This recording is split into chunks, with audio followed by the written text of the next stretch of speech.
Hello everyone, welcome to the Codeness. In this video tutorial, I am going to show you how to perform the migration. So start it,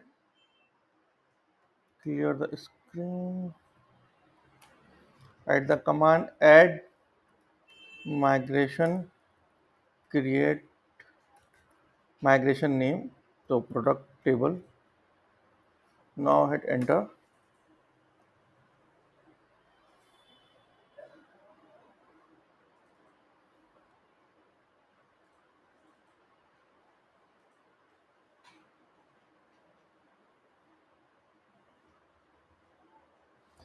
Now if you can get this error, your target project product.api does not match your migration assembly.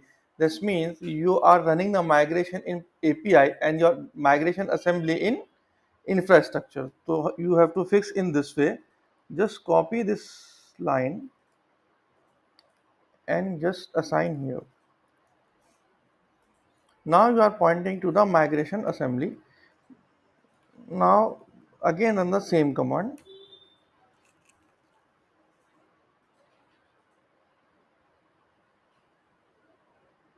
Now as you can see, the migration script is generated. As you can see, the ID, name, product description, price, created date, all the field that I mentioned here, based on that it will be created the script. As you can notice that every field have a nullable false, nullable false, nullable. Suppose if I want a description, maybe allow the null value in the description. So how you can do that? So first of all, I'm remove this migration, remove migration. Now I'm going to here just add the question mark. Now again run the migration.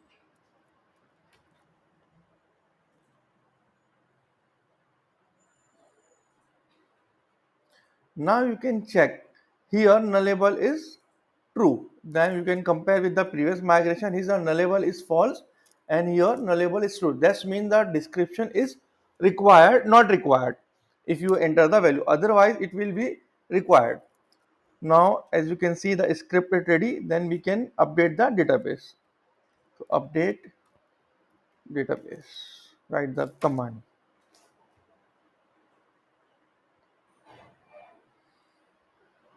So once this command is run, it automatically generates the create table strip. As you can say, create table, table name.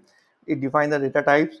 Then it also defines the primary key and the primary key name and enter into the migration history. So in this way, you have to perform the migration. It will allow you to create the migration for one table or if you have a many tables. So thank you for watching this video.